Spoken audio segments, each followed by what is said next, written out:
Boa noite.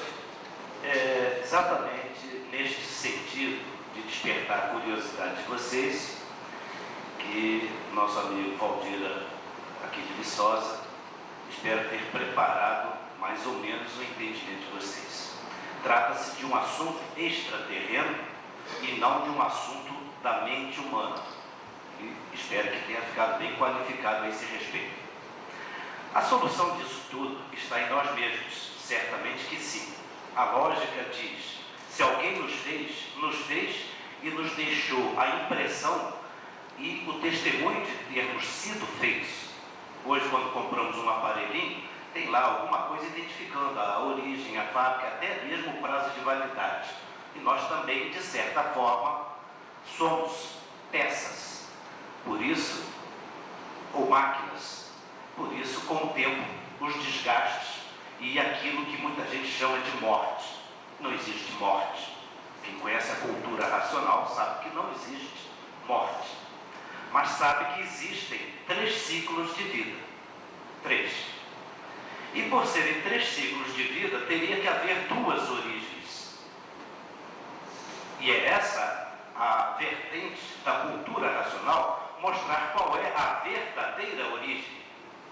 E quando eu li isto, na capa do livro, me assustava um pouco e me preocupava. Mas que presunção é essa de querer dizer que é a verdadeira origem se ninguém não conhece nem a outra? E depois, com o tempo, com o amadurecimento, que este é o processo que o senhor Valdir estava falando aqui, que através da leitura vem este desenvolvimento e a gente começa a ler outros livros que são os mesmos, mas o nosso entendimento é outro. Nós nos modificamos com a leitura e este livro prova isso.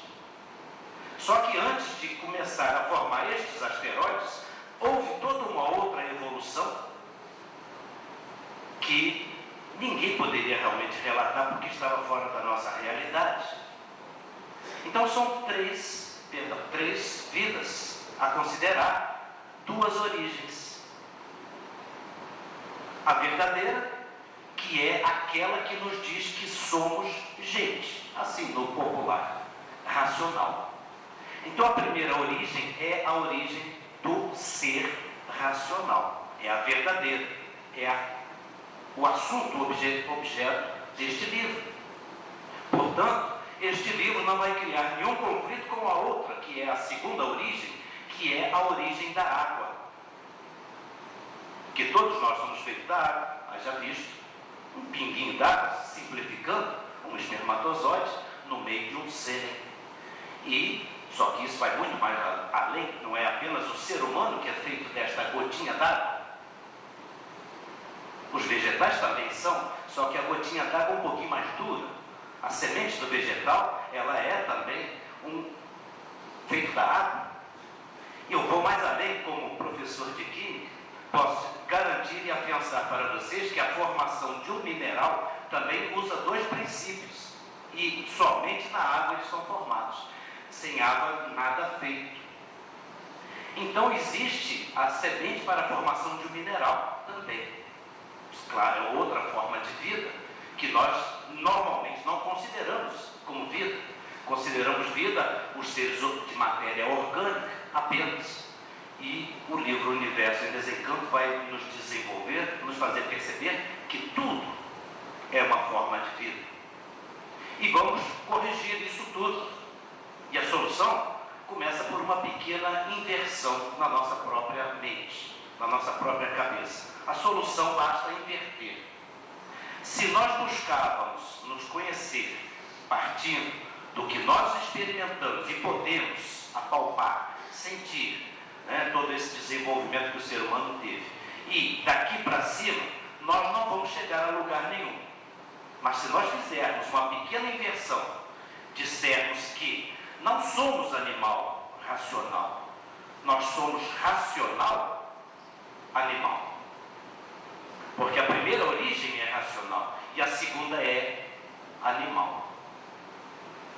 A primeira origem é uma criação divina, a semelhança da espécie que se chama racional. Racional quer dizer pureza. O ser humano é puro na sua origem, mas feito da água, torna-se um animal, matéria. E estamos vendo aí nenhuma dúvida a respeito. Então não é animal que vai se tornar racional, é um racional que se tornou animal. Essa é a primeira inversão. A segunda inversão é aquela lei que Lavoisier deixou muita gente perplexa, inclusive este que vos falo, quando se anunciou que na natureza nada se perde, nada se cria, tudo se transforma. Não é assim que entendemos? Pois é. Na vida, nas 3 dimensões de vida, já vou chegar nessa especificação dentro das possibilidades nossas, nada se perde, tudo se cria. Esta é a inversão. Tudo se cria, mas querendo dizer aí que para se criar alguma coisa, temos que ter alguma coisa anterior. Por isso é que tudo se transforma. Então a lei enunciada corretamente é: nada se perde, tudo se cria, tudo se transforma. Porque criamos nossos bichinhos, criamos nossos animais, criamos casos, somos criadores de mundos. Tudo se cria, mas em relação a alguma coisa anterior, pela transformação. O que Lavoisier estava dizendo naquela época era o nada se cria, querendo cientificamente, porque a ciência tem esse papel, desmistificar a crendice de que Deus fez as coisas do nada. E a própria Bíblia nos diz que Deus não fez as coisas do nada. Ele fez o homem do barro. Então ele usou o barro para fazer o homem. Não importa como vocês vejam isto, mas a análise da criação é uma transformação. Ele usou um sopro divino, isso eu estou falando para as mentes voltadas à questão religiosa, mas a cultura racional harmoniza tanto a religião, a ciência, a filosofia, pois é a continuação disso tudo. Porque ele não contraria a segunda origem ao mostrar a primeira. É isso que estava nos faltando. Ao conhecer a primeira origem, nós ficamos sabendo que éramos todos, indistintamente, éramos seres de um outro mundo, de uma outra dimensão, de uma outra realidade.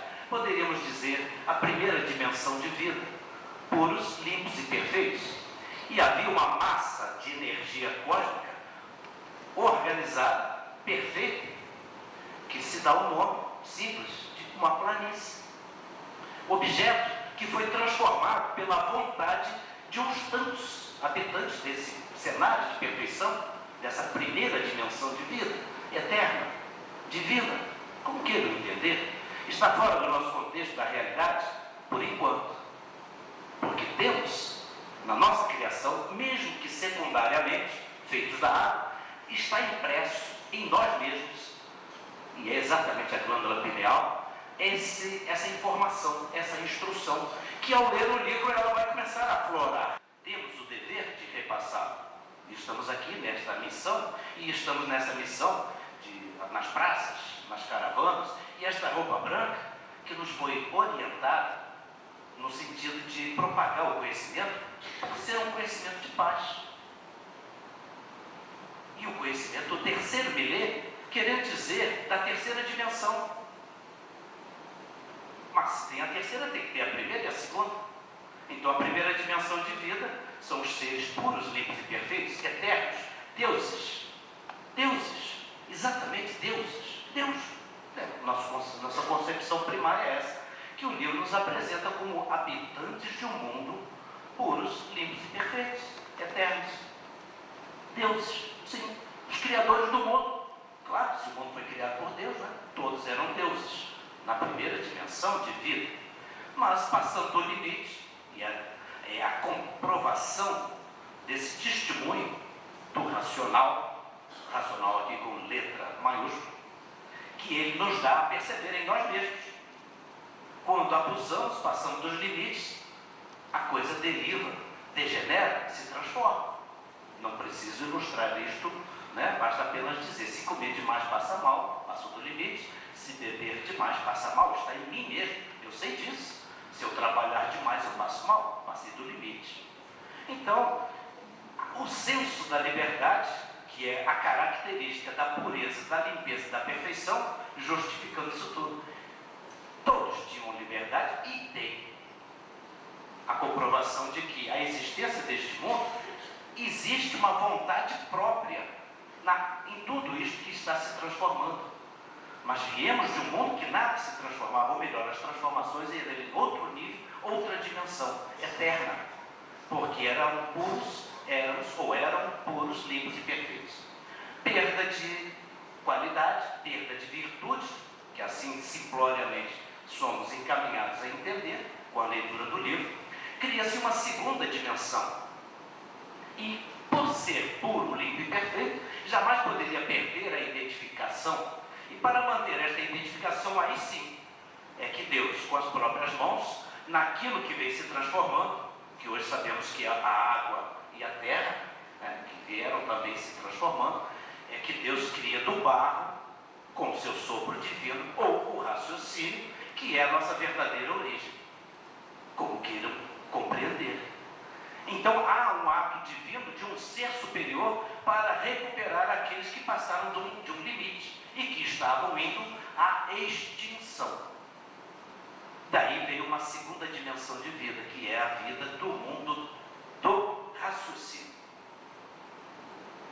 que é exatamente o que ficou esquecido, porque houve uma segunda origem, porque em função da transformação da água e da terra, que não era água e não era terra, primeiro passa por um aspecto gomoso, e eu diria para vocês uma massa. O que é uma massa de energia cristalina, que a semelhança de um cristal ou de um vidro, quando aquecido, vai ficando gomoso? Essa é a ideia sugestiva para compreendermos o nosso ponto de partida, antes do Big Bang. Uma massa de energia condensada, semelhante a um cristal, perfeitamente organizado. Para quem conhece físico-química, entropia zero, organização perfeita, eterna. Mas, pela formação ou pelo abuso e passar dos limites, há um elemento que se chama calor. E este livro mostra como foi feito este calor, como surgiu, exatamente das virtudes daqueles tantos habitantes que, ao perder essas qualidades e essas vidas, se reúnem em um foco de luz que muito tempo depois vai se transformar nesse maçarico que está aí gerando e transformando tudo, que é o nosso Sol. Só que hoje ele está tão degeneradinho que ele está esquentando demais. Mas no princípio isso tudo foi gradativo e a presença do calor vem transformar esta massa, a semelhança dessa de um cristal ou de um vidro, que vai amolecendo. E adivinhem o que tinha dentro desta massa cristalina pura, limpa e perfeita? A vida. A verdadeira vida, que todos, naquela instância, isso é uma cogitação nossa perfeitamente plausível e vamos justificá-la hoje, que é a questão do princípio feminino, uma formação sólida dentro de uma massa cristalina, que ao ser transformada ganha um aspecto resinoso, sugerindo aí o princípio do sexo feminino. Por isso a mulher, o sexo, ou as fêmeas no caso, não só as mulheres, ela tem a parte resinosa, que é onde está a vida, onde se procria a vida, é no elemento feminino. E o aspecto formoso dá o princípio masculino. Isso aí parodiando da Bíblia perfeitamente, Adão e Eva. São os dois princípios geradores do universo. O que nós não conseguimos considerar é como que esses dois princípios cruzavam para formar a vida. Faltava o terceiro elemento para justamente criar essas três dimensões. Aí é que entra o raciocínio. Mas isso tudo só vai acontecer muito depois de toda essa transformação. O livro apenas nos prepara pelo esclarecimento, que dá essa base, essa lógica, e prova e comprova com a vida que nós encontramos hoje, da forma que está hoje, nós temos toda essa projeção adiante. Por exemplo, onde existe maior proliferação de vida neste nosso planeta Terra? Todos sabem que é nos oceanos. Verdadeiras florestas de vegetais, e a diversidade de vidas, de seres que existem nos oceanos é uma coisa estrondosa. Estamos estudando até hoje. Na Terra tem, mas no oceano tem muito mais. E a leitura deste livro tem essa propriedade assombrosa de restabelecer a instrução que ainda não foi processada na nossa mente, na nossa glândula pineal. E é exatamente a jaula do nosso verdadeiro ser. Eu estou falando jaula porque é exatamente uma prisão de matéria. Está nessa glândula, preso. Ali está a projeção, na nossa glândula pineal, está a projeção dessa energia anterior, das duas dimensões de vida, que a gente não podia avaliar enquanto pensa e enquanto imagina. Mas quando começa a desenvolver o raciocínio, aí a gente começa a compreender isso.